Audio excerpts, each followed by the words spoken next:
Okay, good afternoon, everybody. I think this is actually our third go at trying to come through. Apologies for what I think was technology errors. We did do a test before the run and then something went wrong just as we went live. So hopefully, and I can see the screen ticking over. I think you can all hear me now. To quickly introduce myself, my name is Blair Exell. I'm a Deputy Secretary here in the Department of Health and Aged Care and Sport here in Canberra. I have with me my colleagues, Masha Somi here, the head of the MRFF. I have Anne Kelso, the head of MRFF, and I have Philip Gould, the division head for Health Economics Research here in the department. Thank you very much for your time. Can I just quickly and importantly acknowledge the traditional owners and the custodians of the lands that we're all on across Australia, pay our respects to elders past, present and in the future, and importantly also acknowledge any Aboriginal and Torres Strait Islander colleagues that are on the call here with us today. We've got a two-part session that we're looking to run. So Masha and Anne will kick off the initial presentations with really a summary of the discussion paper and the issues. Slightly differently, this is the sixth, I think, consultation that we've had looking at these issues around improving alignment and coordination between the MRFF and the Medical Research Endowment Account in the NHMRC. So today, rather than spend too much time on the background, we will kind of run through it at a high level. We're going to focus a bit more on some of the existing or the messages that we've heard already through those existing forums. So that's what we're aiming to cover in our first part of the program with two speakers. And then we'll move into a question and answer session. To do that, I'm sure many of you are familiar with Slido. That's what we'll be using as the mechanism to take questions. So either use the QR code that I can see on the screen, or if you can't use that, then I can provide the code if you join as a participant using the code 3927435. I'll just repeat that, 3927435.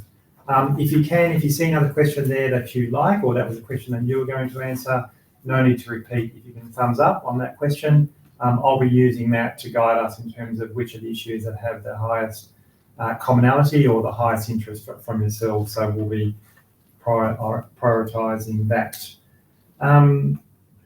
Just also a reminder, the first webinar I referred to previous mechanisms was held on the 6th of June. There is up on the website, on the Department of Health website, you'll see if you look for an MRFF consultation, you'll see there actually is recording and transcripts and from those previous forums. So if you want to kind of dive in a bit deeper and hear some more stuff, you can find it there. With that background, I will pass over to Anne to lead through the first part of the presentation. Thanks, Anne. Thanks very much, Blair. Hi, everyone. It's great that so many people can join us today and have a chance to hear where we're up to in this very important consultation. We've heard a lot from people around the country already, and Masha's going to talk about that in a bit more detail later. But I think this is a great opportunity to engage with a wider group today. I know there are some people online who have attended previous sessions, so I'm sorry that some of what I'm going to say will be very familiar to you already, but for those who haven't joined us before, I hope that background will be useful. So first of all, we're talking about two large funds which collectively provide more than $1.5 billion for health and medical research around the country already. And it's really important, given how great the needs are for this research funding, that we use those dollars as effectively as we can so that we undertake the research that Australia needs today, but also in the future for the improvement of the community's health and wellbeing. And from our point of view, this encompasses a very broad range of types of and fields of research. It goes everywhere from discovery research through to research to improve clinical care and the delivery of health services, and also to inform public policy to improve population health. It includes support for translational research, whether that's directly into policy and practice or via a commercialisation pathway. It also includes research that addresses the specific needs of a diverse range of people and communities around the country, whether it's to address today's challenges or to have the capability and flexibility to respond to whatever the future is going to bring. So as you know, I think the purpose of this consultation is to discuss models for the governance of the MRFF and the Medical Research Endowment Account, NHMRC's account, that will allow us to make the best strategic use of these funds and really to take their administration to the next level. We think we need an open discussion with input from many different perspectives, perhaps beyond the ones we normally speak with. Researchers have been talking to us about these issues for quite some time, and so it's really important, and we've been really delighted to hear many other points of view through the consultation so far, and I expect we will today as well. And again, as you probably know, the consultation is being undertaken in the context of a pending review of the MRFF Act, which will be slightly delayed to enable this consultation to happen. And then, as we'll discuss a little bit later, the future development of a national strategy for health and medical research, which is not what we're up to now. So the next slide outlines what the MREA is and what the MRFF is. And this will be very familiar to many people, but for those who don't apply to these funds, it's probably useful to point out what they're really for. So the MREA, the Medical Research Endowment Account, is the fund from which NHMRC grants are delivered. It receives funding every year through the federal budget, and that's currently approaching $900 million per annum. And that's specifically to support grants for medical research and public health research. So NHMRC has been around for a long time. It has an established place in the delivery of competitive research grants to the sector in universities, medical research institutes and hospitals, and that's its remit. NHMRC reports directly to the Minister for Health and Aged Care, and importantly for this discussion, its strategy, priorities and policies are developed with the advice of its council, NHMRC Council, and a range of committees, and are then approved by the Minister and articulated through our annual corporate plan.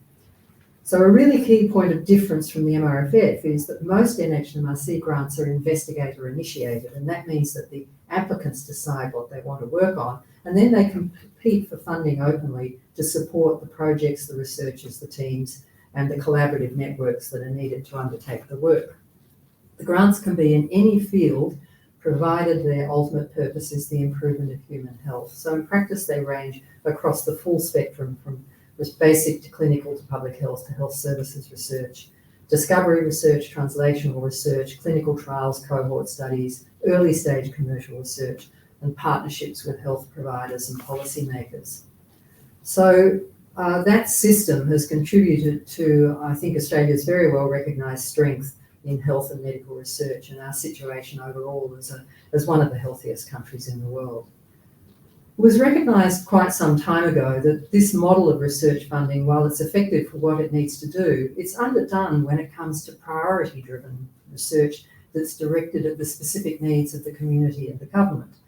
And an ideal funding system would have a balance between investigator-initiated or bottom-up research and priority-driven or top-down research. And many will remember that that's exactly what the McKeon Review called for some years ago. So in 2015, the Australian government established the MRFF, an innovative approach to redress this imbalance and establish a perpetual source of funding for medical research and innovation. So that the $20 billion MRFF was established, and that's now fully capitalised, from which the earnings are drawn down each year to provide grants, and that's currently $650 million a year, on top of the $900 million that is delivered by NHMRC. So in a way, as I've already pointed out, the critical difference from the MREA is that these grants are awarded in priority areas that have been determined by government on the advice of the Australian Medical Research Advisory Board, or AMRAB, which follows a national public consultation that's held every 2 years. The funds are then delivered through a range of missions, targeted research schemes, and some innovative approaches to funding, such as the Frontiers program. And like NHMRC, but with a different focus, they also support a very wide range of types of research and research topics, with a focus that's more on translational research and innovation. So unlike the MREA, delivery of the MRFF is overseen by the Health and Medical Research Office in the Department of Health and Aged Care, and that's headed by Dr. Masha Somi, using grant services that are provided either by NHMRC or the Business Grants Hub. So the next slide summarises what the problem is to be addressed here. And you could ask really what is the problem, because we've got more money now for research coming from the Commonwealth Government than has ever been before. And we have now a mix of bottom-up and top-down research supported by these two funds. But it's a good time to ask the question, after more than 7 years of operation of the MRFF. A lot of progress has been made in those 7+ years as the MRFF has evolved and as the two agencies have increasingly worked together, so that many of the early issues that were brought up by the sector when the MRFF was first rolled out have now been satisfactorily addressed. But there are issues that remain that stakeholders raised with us and with others, and the major ones are summarised here, and they're also elaborated in more detail in the discussion paper. Now, some of these issues just flow directly from the fact that the two funds are managed separately through different government bodies, NHMRC and the Health and Medical Research Office, and their strategies are developed separately through different consultative processes, and there's no formal coordination between them, although there is some informal coordination. So that strictly speaking, these strategies are neither coordinated nor integrated. There are a lot of overlaps in the types of research that the two funds support, and that in itself isn't necessarily a problem, but there is a lack of clarity in many people's minds about the different purposes of the funds. Users are calling for greater coordination of grant topics and funding cycles, excuse me, and also of application requirements and funding policies, so that the workload for researchers and for peer reviewers can be as streamlined as possible. Then across the board, there's a need for greater consumer and community involvement in setting priorities and in the design and conduct of research. And there's a need for greater embedding and integrating of research into clinical environments and public policy development, as well as commercial R&D.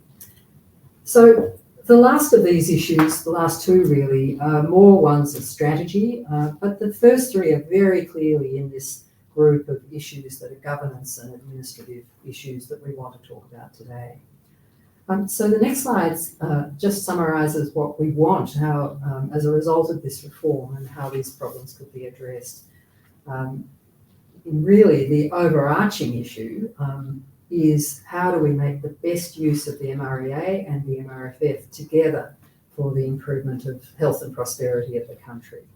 And this slide lists some of the things that we would like that to be. We want research that's informed by and involving community. We want it to be efficient and effective for all users across the research, government and industry spectrum. We want to balance the benefits of investigator-initiated research, which is often working at the frontiers of knowledge, and priority-driven research that's flexible and responsive to government and community needs. So the ultimate goal of the consultation is an integrated approach to funding that will deliver the research we need as a country. We've already heard from people during the consultation how much they valued the different approaches of NHMRC and the MRFF, and Masha will talk about this some more, but we want to be clear that the possible changes don't mean that the special features and benefits of each fund will be lost. There continue to be different schemes for different purposes with different peer review processes and reviewers as required. It's also clear that whatever outcome there is, there will be changes for the roles of the Health and Medical Research Office and for NHMRC, and it will be critical that whatever changes are made, that there are the appropriate advisory structures and capability to deliver a much broader grant program than today. So there are two stages to this consultation. The first stage is the one we're here to talk about today. That's how to improve the alignment and coordination of the MRFF and the MREA to address the various issues that were outlined before. So that's the governance arrangements for overseeing the two funds, including their advisory structures and accountability, and the administrative arrangements to deliver the actual grants from the two funds. There will be a second stage, and that is the development of an overarching national strategy for health and medical research in Australia that would take into account states and territories, philanthropy, industry, and all interested parties. So many people I know want to talk about the strategy now, and it is important that we start those conversations because they're critical for the future. But today we are really concerned with the first stage of consultation, and that is governance and administration. So what we want as the outcome of this is that we're able to present advice to government on a viable model for the integrated governance and administration of the MRFF and the MREA, so that we'll be capable of delivering grant programs that are consistent with a future national strategy. So the next slide just lists the three potential models, which are talked about in much more detail in the discussion paper than I'm going to go through now. But they really represent small, medium and large scale, going from 1 to 3, reform of our current arrangements. And these are models, they're not options to choose between, but they're models that are really designed to stimulate thinking rather than options that we're asking our government to choose between. Now, the first model retains the current structures for NHMRC and the Health and Medical Research Office, but it introduces a formal mechanism for coordination between them. Model 2 has NHMRC leading and managing both funds, which then continue as separate funding streams, the MREA and the MRFF, with their distinct roles. But obviously, in this case, we'd need new advisory structures to support NHMRC to meet the needs of both funds. And then Model 3, which is the most ambitious and would need the most work to implement, has the two funds merged and distributed as a single grant program managed by NHMRC. And this also would need more new governance arrangements and would deliver a single cohesive investment strategy. So that really summarises most of the content of the discussion paper, and I'm now going to turn over to Masha to summarise the feedback we've received as we've gone around the country over these last few weeks. Thanks, Masha. Thank you, Anne. So I'll quickly talk through what we've heard. This isn't to tell you what to tell us, but to be respectful and to show that we're listening and hearing the different views and perspectives that we're hearing. So you won't necessarily agree with everything that we've summarised here, and I think that's the value of the additional consultation today and also the opportunity to provide written submissions as well. So what we know, and many of you already know, is that research and the research sector are absolutely passionate and diverse. And what we're hearing is that there are a lot of strong views coming through the variety of interested stakeholders, all the way from researchers to health service providers. Industry's got a lot of views, our consumers, and particularly our priority populations have really played a valuable role in the last few weeks, giving us views and perspectives. And that's been through the formal mechanisms, but also informal mechanisms, because we're hearing a lot through our normal engagement and consultation processes.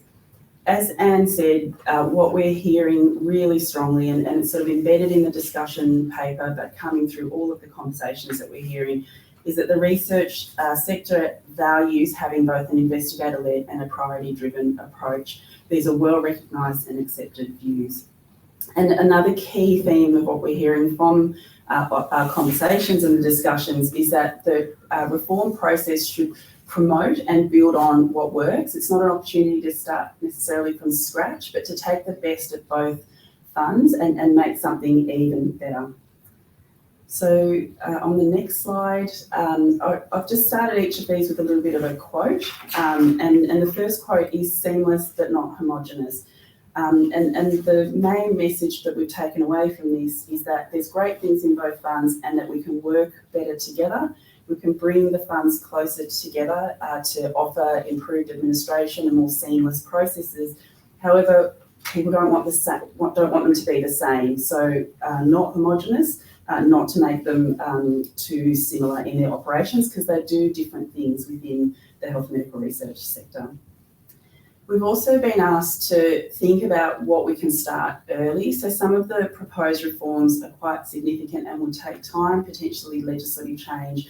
And there's a call from the sector to think about what early steps that we could take that don't require some of those bigger changes. And on to the next slide. Again, a quote. There was a perception that models 2 and 3 is a takeover, not our words. It came from one of the discussions that we had, and people are really asking us to work together towards a merger, taking the best of both funds and making it even better, leveraging the strengths that each of the funds brings and the benefits that they brought into the sector, and that there's an opportunity to gain more value through a merger and working together. On the next slide. Some stakeholders have asked us to think about staging, particularly noting that some of the changes are quite significant. Again, asking us to look at what we can fix as quickly as possible, especially the administrative issues, and allow for more time for careful planning, for consideration of legislative changes that might be required, and also to really factor in change management processes that would be required to deliver an effective outcome. A key message is don't disrupt what's working well. And we've also been asked through the conversations to look at other models. So, for example, in the United Kingdom, where they have two separate funds, their way that they've delineated those is to have the funds operate and focus on different parts of the research pipeline. Another kind of key message is we're hearing that people see a place for themselves in each of the funds. They see different things of value in the two funds, and they value them quite differently. So the message is that the two funds play quite different roles in the system, and we need to think carefully about how to preserve what's valued in each of the funds moving forward. And that value comes from different value is seen by different parts of the research sector. As Anne flagged, there's a real discussion around strategy versus governance, and everyone's really keen to talk about the strategy and what the future could look like from a broader investment from the Australian government. And a particular call that, yes, we're looking at governance and administration first and strategy second. However, you need to account for a future strategy when you're thinking about your governance arrangements. Those two things aren't completely divorced. And just to let people know that we have heard all of the comments around the strategy conversations, particularly concerns around workforce and early to mid-career researchers. And we've taken all of those notes and we'll keep them available for when we do start the discussion around the strategy. Hand over to Blair. Thank you. Thanks, Anne. Thanks, Masha, for that summary of the discussion paper, and then Masha for the kind of feedback on the consultations that we've had today. Thank you to those that are starting to put some questions in. We're getting a mix of questions that some are about sort of factual understandings of the MRFF and some more about issues going forward. To be consistent with my comment about going to those at the thumbs up, I will try and do that as much as possible. So first of all, I've got a question which goes to, I guess, the future of the NHMRC. The question is asking around that change period with both new leadership and then referring to new governance. So there is concern that the NHMRC is at a crossroads with both new leadership and new governance within the month. Will the incoming CEO make any public comment? And you want to respond to that one, and I can add if we need to as well. So. Okay, thanks, Blair, and thanks for the question because it's a good one. I finish late in July, and Steve Westling will commence as the new CEO of NHMRC late in August. I think that it'll be less of a crossroads from the point of view of leadership transition than the possible outcomes of this consultation. The outcomes of this consultation could, as we can see, have a very big effect on the future activities of NHMRC. I think the transition of the CEO position will be helped by the fact that Steve has been a member of our council of NHMRC for the last triennium and a half, so 5 years roughly. And he's also chair of research committee over that time. So he's already knows NHMRC very well, but more importantly has been involved in the background discussions for this consultation. Steve was also present at the ministerial roundtable in Adelaide early in the consultation period, so he's already very well integrated into the process. I'll leave it to him to say whether he wants to make a public comment at some stage, but I'm sure once he starts he'll want to be talking broadly with the sector, and it'll be up to him how he does that. Thanks, Anne. I might just then turn to another question, which was later in the sequence of questions there, asking when are we expected to start implementation once the consultation closes? Really, it's too early to make a comment around that. Obviously, as you would guess, it depends very much in terms of the options. We do appreciate the feedback. We appreciate the advice that's coming through. That's once we also look at the formal written submissions as well, then there'll be some advice to government. Government will look at that, and obviously it depends on the options as to when the implementation will start. So I'll just cover off that one at the same time. Again, a number of people are interested in a technical question. Masha, might come to you if that's right. The maximum annual distribution for FY 23-24 for the MRFF is 870 million. Yet there appears to be a cap of 650 for grant rounds, which is not a cap, that's been the existing level of investment for a number of years. What happened to the extra 220 million? Yeah, thank you, Blair. So the maximum annual distribution is just that. It's the maximum. It's not a recommended amount or a required amount. The government has forecast for a number of budgets now that there would be $650 million dispersed through the Medical Research Future Fund. And that's the level that's being committed to in 23-24 and also in future financial years. So those funds are not lost. They will remain in the Medical Research Future Fund and can help continue to grow the base and future investments and also then disbursements. Thanks. Next, we've got, a question about the consultation process. Maybe, actually, Masha or Anne, maybe Masha, after you go first, and then you can add. The question is, are state health departments being formally consulted? But it might be useful also just to quickly run through the consultation mechanisms we've had so far, just so people get a sense of who. Sure. Do you want to? Yeah. So we have. So many of you will know we kicked off our consultation at the beginning of June. We had a webinar that was quite well attended. Thanks for all those who were able to participate. We've had 5 roundtables to date. 2 were led by ministers. So Minister Butler led a roundtable in early June, and Assistant Minister Carney also had a roundtable. Hers was in late June. As well as that, we've had Commonwealth roundtables. So these are ones that have been led by the department and also NH and MRC. They were held in Sydney and in Perth and in Brisbane. And they were opportunities to bring together a diverse range of voices to those structured processes. This is our final webinar that's broadly open. We are doing some additional work with the Consumers Health Forum to do a targeted conversation with consumers. And that's all culminating in the written submission process, and all those are due on the 14th of July. So that's the external conversations that we've been having. We also need to have conversations across government because investments in research impact not only us here in health, but also across a range of departments and also states and territories. So we have a conversation booked with states next week, and that's with senior responsible officers with an interest in research, and we'll be having a discussion next week. And we're also having a senior conversation with relevant departments and agencies across the Commonwealth. So that's a number of departments, including industry and education, but also bringing together groups who have an interest in research, including the Australian Research Council and the Chief Scientist's Office as well. And I think it's great. Thank you. Anything else?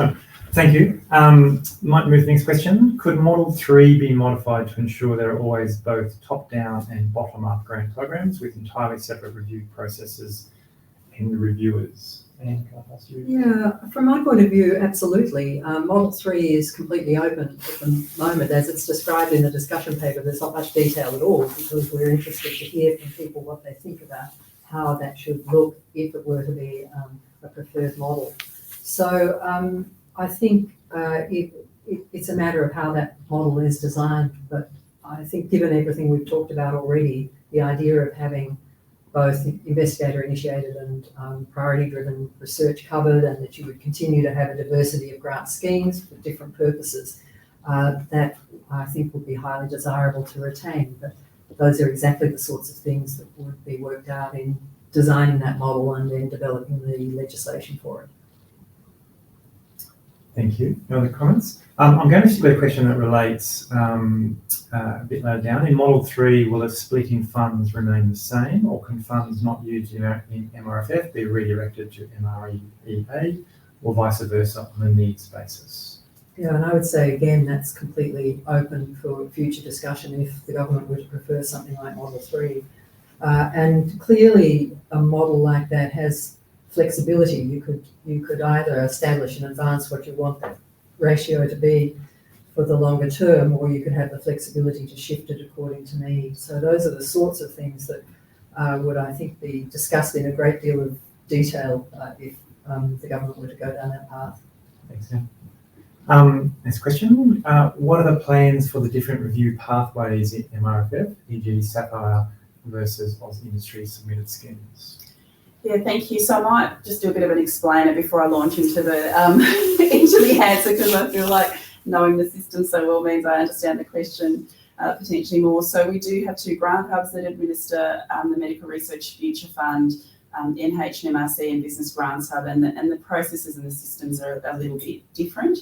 So the proposal in the discussion paper is for a single hub to manage all MRFF grant opportunities, and that's to achieve efficiencies and a commonality so people have the same experience whenever they're applying for the Medical Research Future Fund. There are some differences though that our Business Grants Hub has been able to achieve because they are much more focused on the industry commercial side of the system, and so I guess the key thing is those are things that need to be resolved. We don't have an answer straight away. The discussion paper puts it out as a proposal, and we're looking for feedback, particularly if there's unintended consequences. We know the world from where we sit, but if there's something from your part of the system that is very important and very clear, please put that in as part of the submission process so that we can account for it as part of planning our way forward. Perhaps I could add to that, if I may.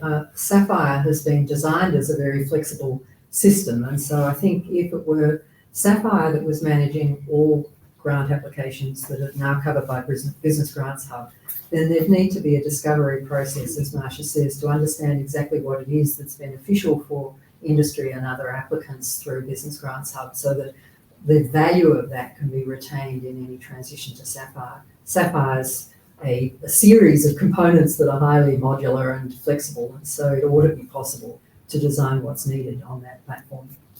And I guess it's the separation of the what from the how and working through implementation arrangements. So any feedback and advice will be really well appreciated.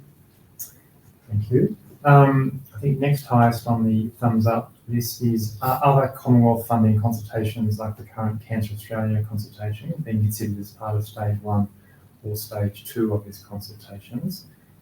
Thank you for that question. I think we are working, I guess, across the department to make sure we pick out some of the views and feedback. So yes. And Dorothy Keith has been involved in conversations. She attended a roundtable with us, as well as us working at officer level.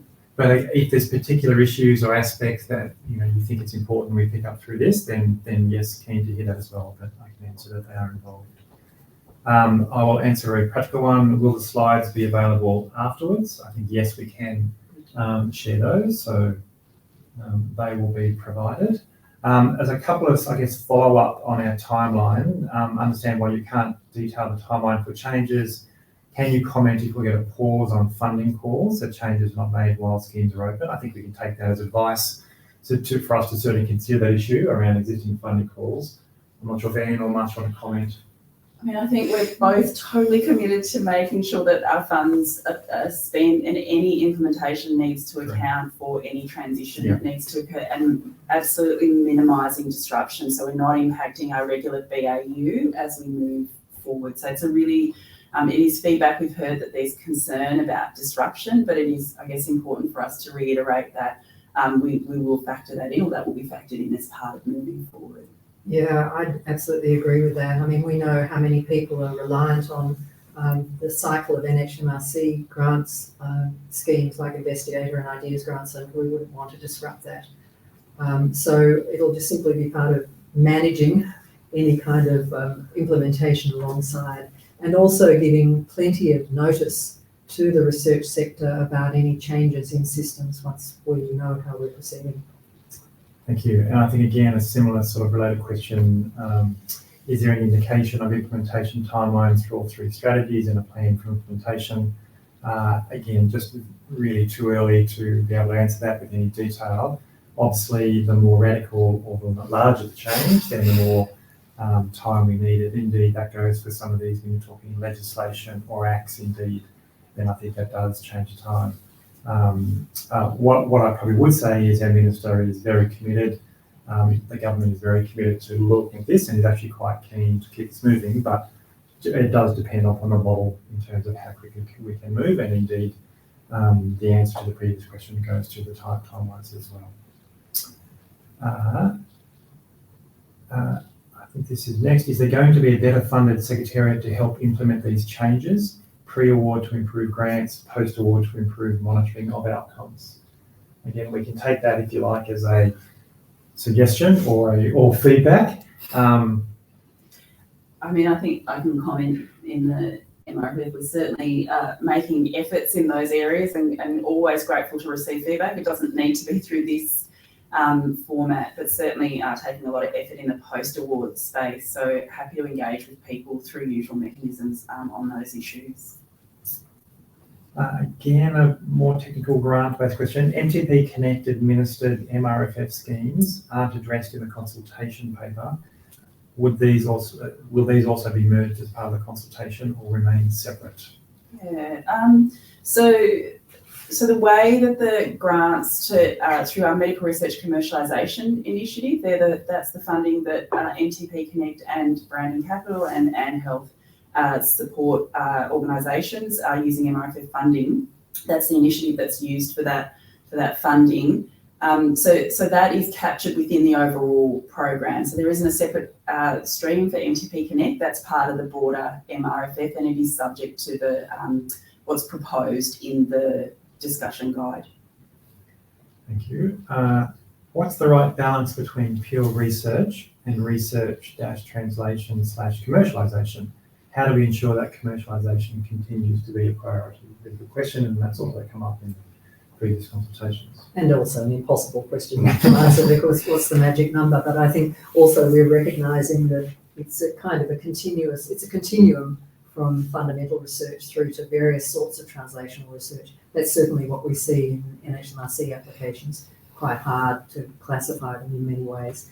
But what is critical is that whatever the outcome of the type of model that's developed, is that we continue to support that full spectrum in the most appropriate way for that type of research. So the answer is clearly different for discovery research compared with pre-commercial and commercialisation research. So I think we want to be really clear of our intention, I think, in the department and in NHMRC, that there continues to be support across that full spectrum and that the support is whatever's needed. Agreed. And just to add that the discussion around the strategy, so this is where we're kind of in stage one consultation versus stage two, the discussion about the strategy really will be able to delve into those issues in more detail. And also just to add, whilst we're talking about the MRFF and the MREA, there's lots outside in terms of Australian government funding and other interested parties across the Commonwealth that we need to bring to the table. So we have the Biomedical Translation Fund that we talk about. There's the National Reconstruction Fund that's ramping up. And so they're part of a second stage discussion around what's the role of these two funds playing into that system. That's a pipeline across the Commonwealth and with other funders as well.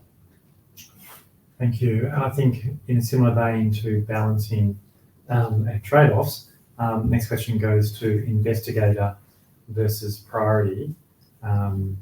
Are reviewed differently, health economics, risk, MRFF, etc. Will this be retained? Well, of course, it depends whose decision that ultimately is, but I imagine that if it's NHMRC responsible for delivery of the MRFF, they will want to understand what is the best set of criteria, and therefore also the best groups of reviewers for the different schemes that MRFF currently runs, and which might continue or might continue in modified form. I really don't know. But I think the whole point is to keep that diversity regardless of the model, but to be able to have a coordination of delivery and strategy.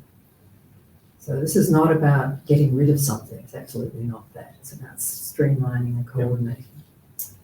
Thank you. Given that both the NHMRC and MRFF advocate for greater consumer-driven research and consumer involvement, how are consumers being elevated into governance?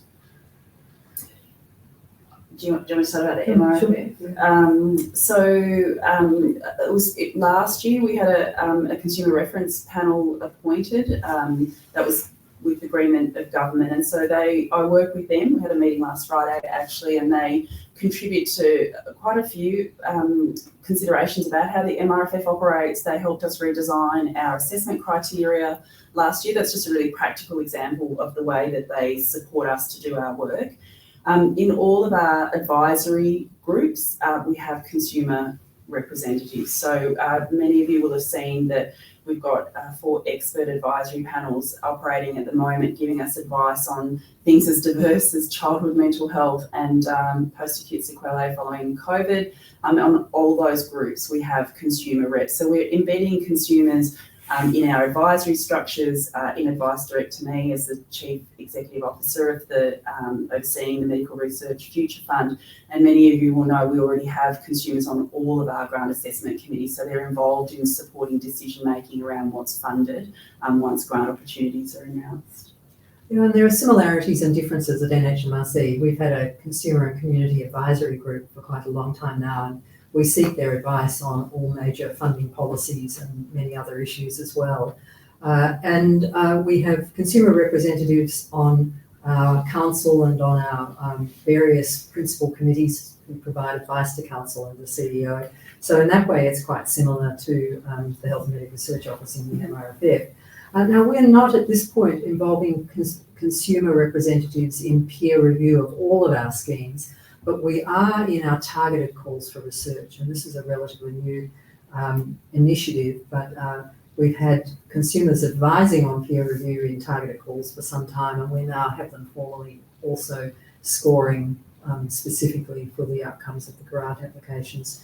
So that's a really useful step for us to learn how to engage and involve consumers more directly in peer review. It's a somewhat different circumstance because most of our schemes are investigator initiated, incredibly diverse, and it's a challenge to know how to involve consumers in peer review across those thousands of applications. But for the targeted calls, it's working really well.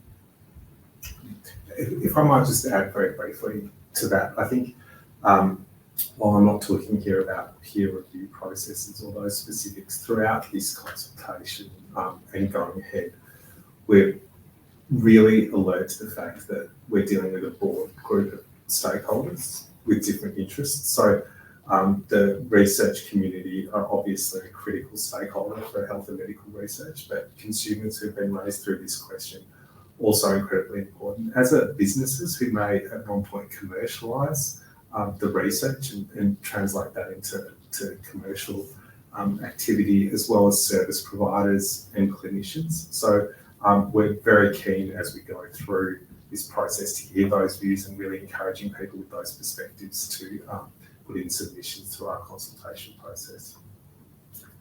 Thanks everyone for the questions that continue to come in.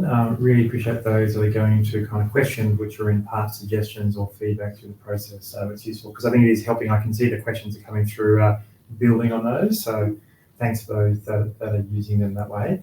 I think again, building on some of the answers, there's a current gap for researchers who fall between ARC medical research policy and MRFF NHMRC funding such as medical engineering. Is there any scope to address this? Well, I'd say that's been a long-standing issue brought up by people who do work at that intersection. And from NHMRC's point of view, there's no barrier at all from our perspective to people who are working in, let's say, bioengineering, applying to NHMRC for funding. There's probably more of a barrier on the ARC side because of the rule against medical research funding that they provide. I think the challenge is really then whether peer review is able to manage truly interdisciplinary research.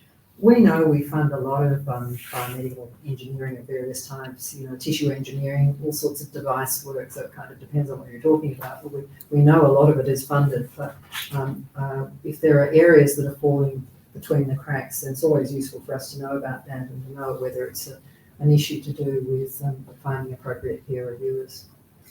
And I think we're looking at this as an opportunity rather than a sort of a missed opportunity, because there's lots of amazing skills that we need to draw into the health and medical research sector. So mathematicians, statisticians, economists, and other groups who really could add value to the research that we're doing through targeted health and medical research. So we do see it as an opportunity, and we'll continue to look at ways to increase it and improve that connection. Thank you. A question that has rocketed to the top of the numbers. Have you done any modelling on whether there will be cost savings associated with the 3 models? If so, which is the most cost effective and efficient? Well, I expect cost effective and efficient might measure slightly different things, and it might depend on your perspective, but from no modelling has been done at this stage because we don't know what the model is. So I think it's quite difficult to do. They're rather high-level models that are described in the discussion paper.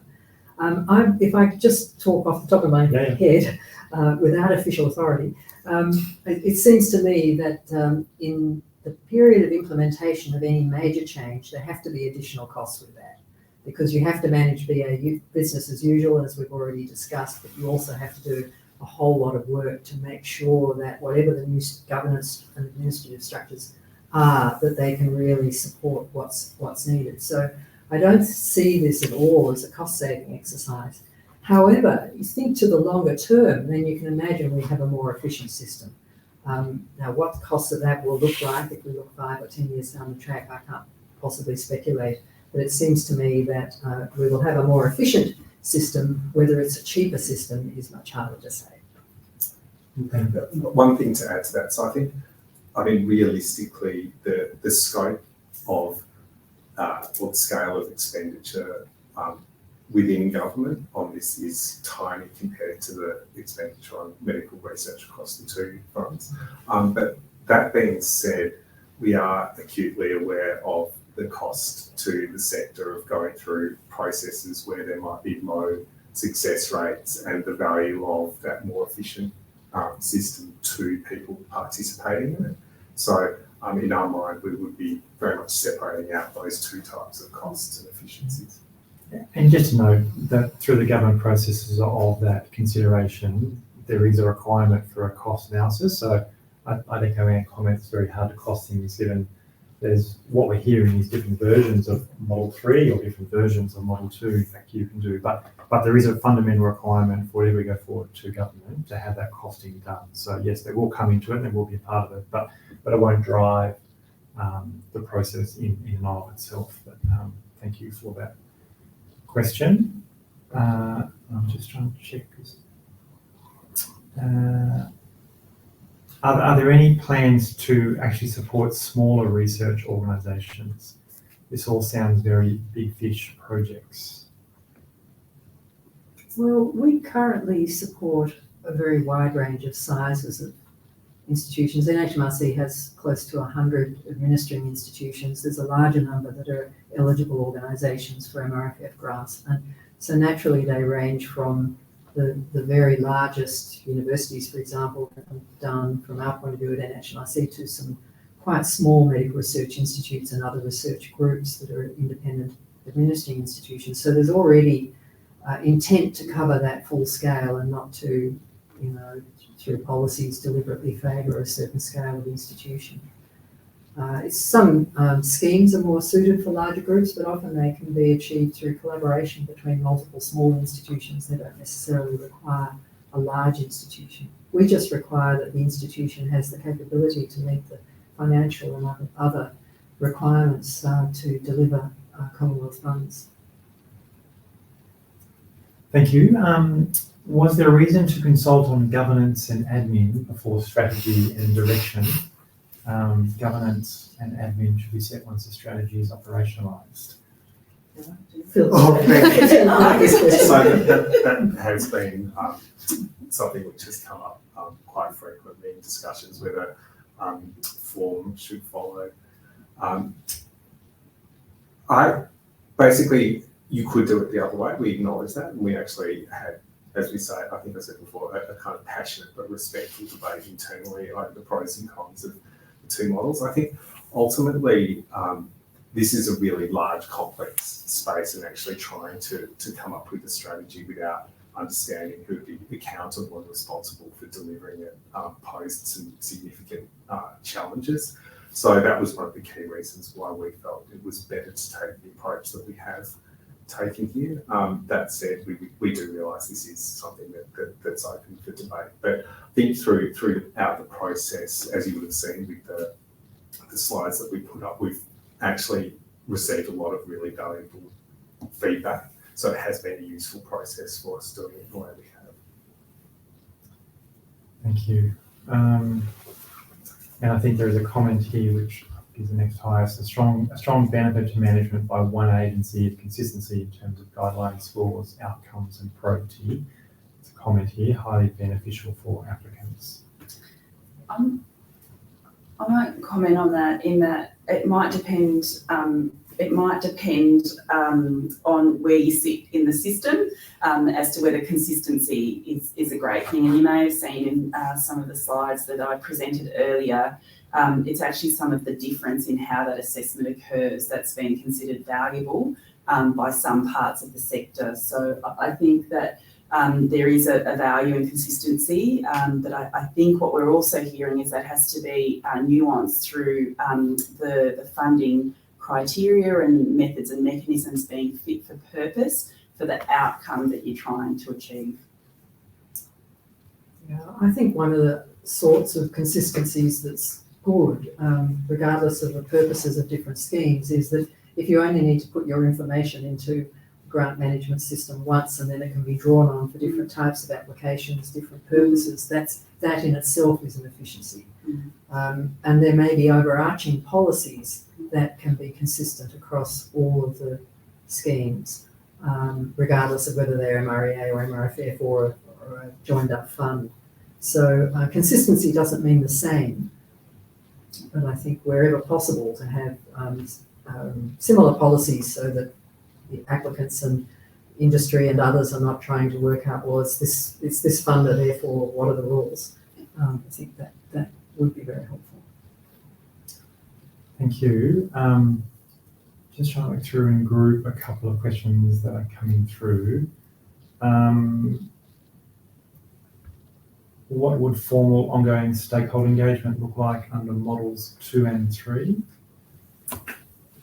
I think from my perspective, I think just reflecting back to Anne's earlier comments that they're kind of very flat models that are meant to elicit feedback and comments.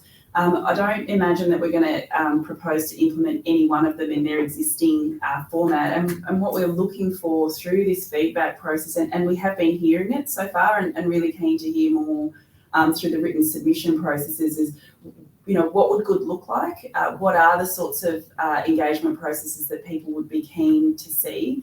One of the things we've heard in the context of the NHMRC is there's really strong support and value for the advisory mechanisms and structures because they provide a really strong framework for the operation of the MREA. And on the other hand, we're hearing for the Medical Research Future Fund that having these sort of flexible adaptive processes where we bring together experts to set a research or investment strategy, for example, through the missions, that works well when you've got this really sort of targeted, priority-driven approaches. So we're really keen to hear, you know what we've got, and we're really keen to hear from you what you think works well and what you think we could adopt.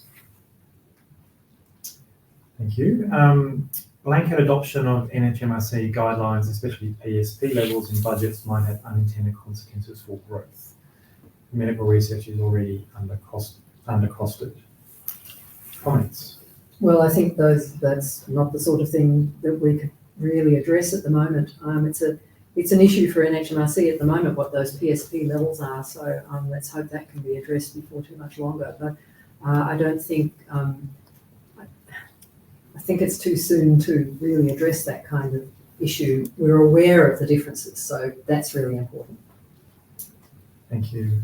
I've got a question. Have there been any targeted consultation with Indigenous researchers on how changes could best support both Indigenous researchers and Indigenous health issues? Yeah, so I mean, just we've had Aboriginal and Torres Strait Islander researchers and also health service providers at all of our conversations, and so we've made a really concerted effort to include Aboriginal and Torres Strait Islander voices through all of these processes. That being said, if there's something that we've missed, please contact us, because we see that as a really, really important part of what we do in the MRFF and also the NHMRC. And if we've missed something, we'd really like a chance to address that.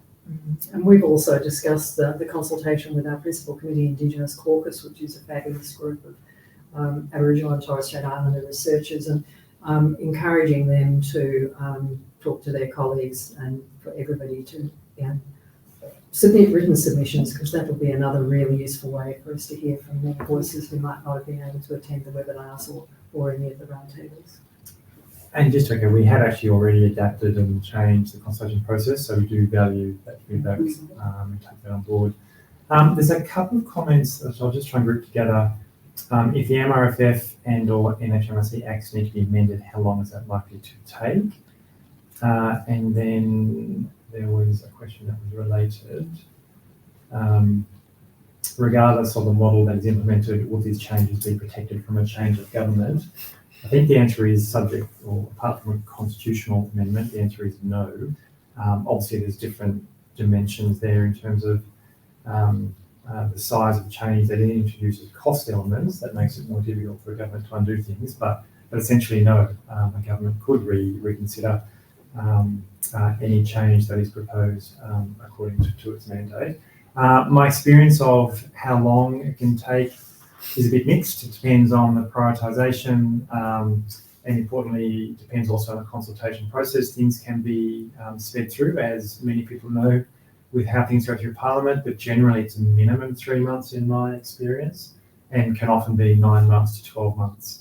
And that's based on a combination of, because there's still a consultation process that happens when you actually propose ledge, and it goes through its formal hearings in Parliament, and indeed then you've got the legislative agenda for the government anyway, that at different points and cycles can get very crowded and can get very hard to get on. We have a sort of 6-month planning cycle across government about what is going forward for legislative timetable. So, yeah. Just one little addendum to that.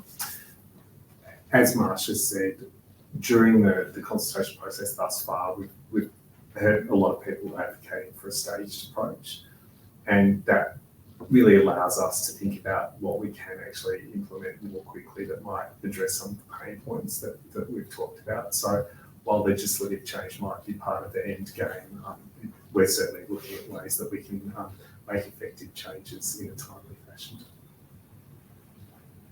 And I'm just going to pick up a comment. I think someone said, did I hear correctly that there is no timeline on delivery? Does this mean 3 years plus? Again, the answer wasn't there isn't a timeline. It's just it's very hard to advise you of a timeline because it depends on what's proposed. But it's probably fair to say, and again, I'm going to go on a limb here, like Anne. A 3-year timeframe is not what we're expecting. However, I do think it's at least a year. I think in reality, and that's not kind of taking consideration of some of the feedback that we received in terms of stage process that equally may take longer. So again, it's just hard to give sort of specifics in there, but I'm trying to give you a sense of our expectations.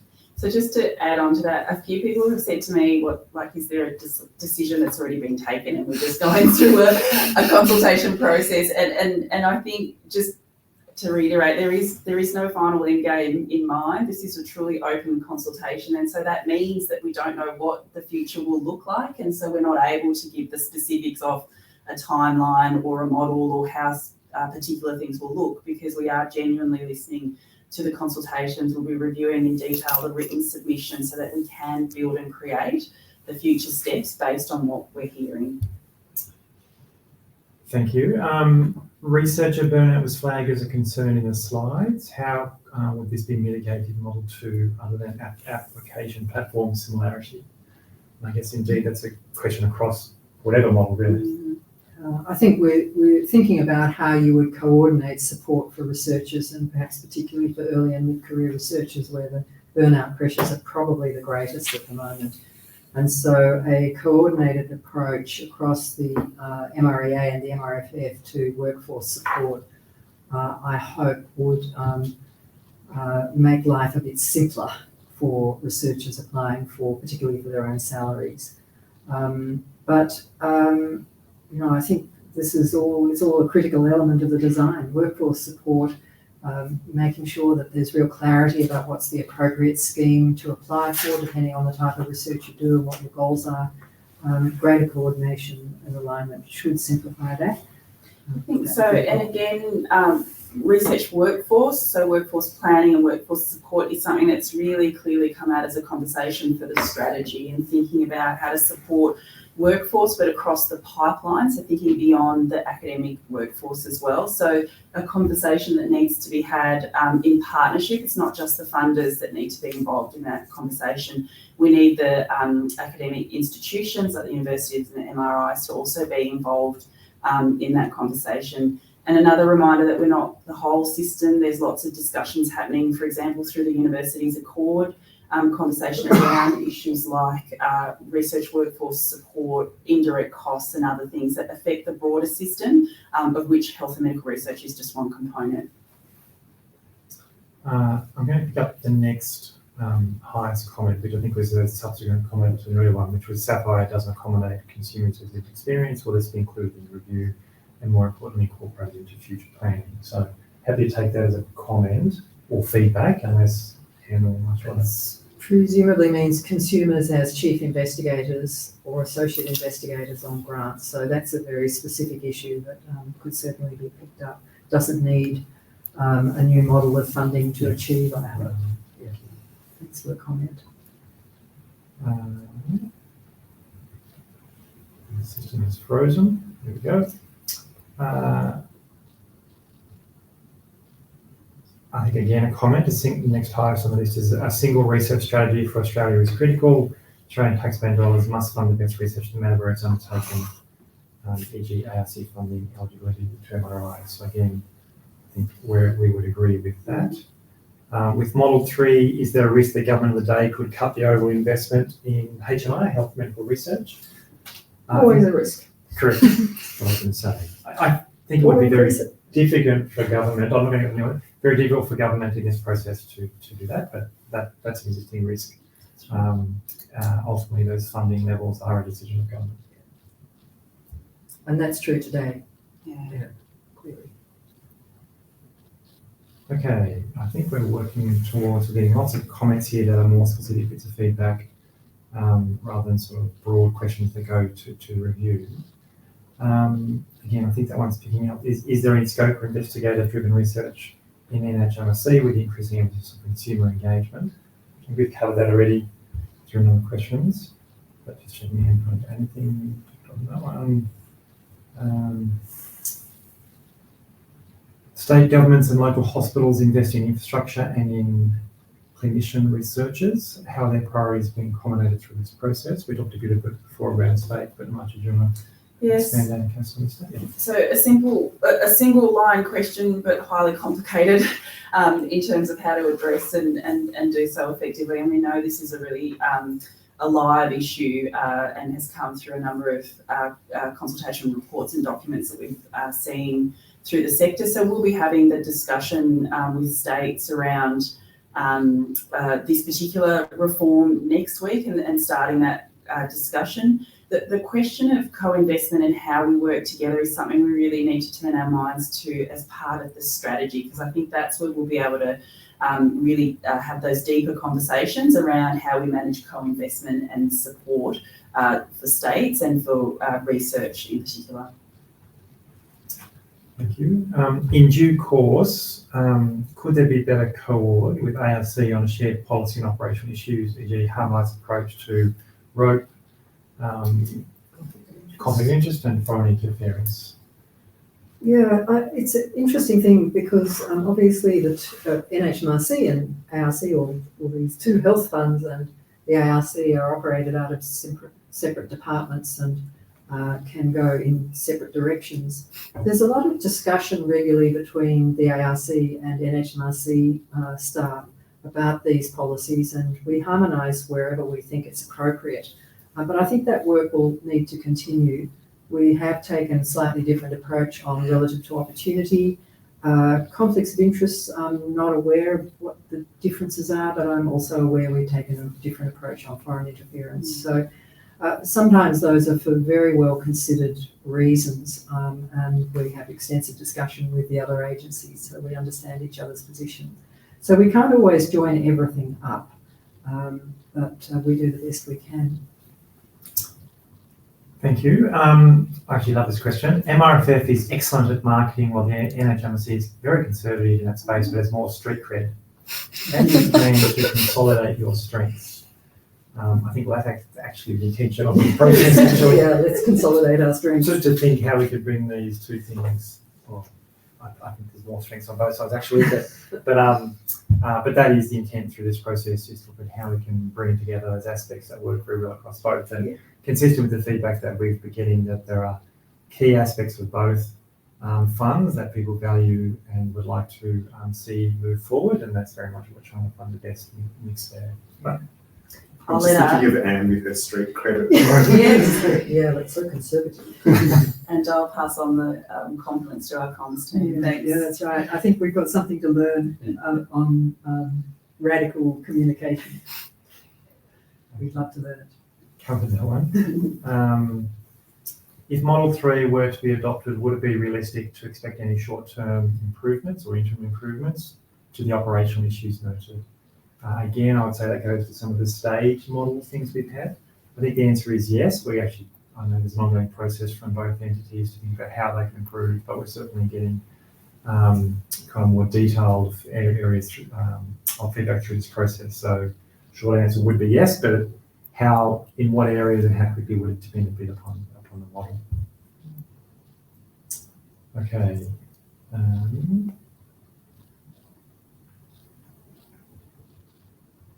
I think we might then start turning to what are the next steps. So actually there's one prep question. Can you share the link to submit the written submissions again? So we can try and do that online while we're talking. Thank you. That's the link. That's the contact, but not actually the link. So we'll if you need to, we'll. So just need to, if you just put into your browser, I won't say which one you might prefer, just Department of Health Consultation Hub, and there'll be a list of consultations that are open, and they're listed in order of closing date. And if you just find the 14th of July, that's your way directly into the site, and that'll give you the discussion paper and also the questions and the way to make your submission as well. So what are the next steps once this stage of consultation is completed? So as I think we've discussed, we're looking for submissions, written submissions on the 14th of July at 11:59. From memory, we were very specific, 11:59 p.m.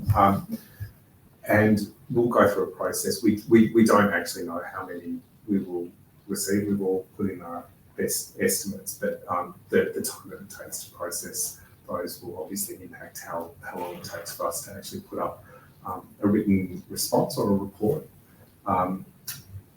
So that's expected to be within weeks or sort of, a month or two after that, depending on the number of submissions that we have. That will detail in itself next steps. I think that we're keen to use the momentum that we've gathered in this process to drive change. But as we said, we can't give any more sort of specific feedback on the implementation time frame. I guess the critical first step after we've finished our work is a decision from government. Yeah. So that then fires the start gun, I think. Yeah. And a lot of work will begin very quickly then, I expect, to work out how to deliver whatever the government decides. Yeah, and then there's also been processes once there is a model that is revised there, or in that process there may actually be another stage of consultation or indeed at least testing. I've also seen that, but that again ultimately be a decision of government about how they want to proceed with that next step. So that is something we're looking to get that advice certainly this year. As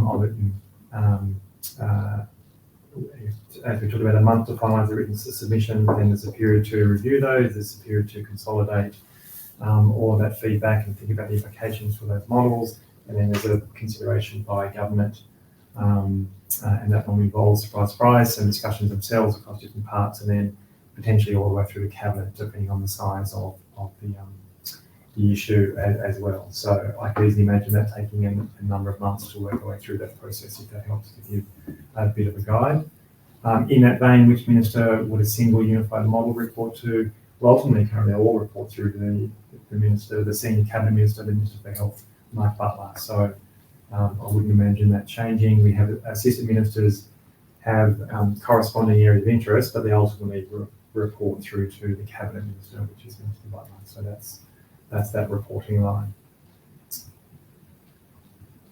When will the strategy consultation start?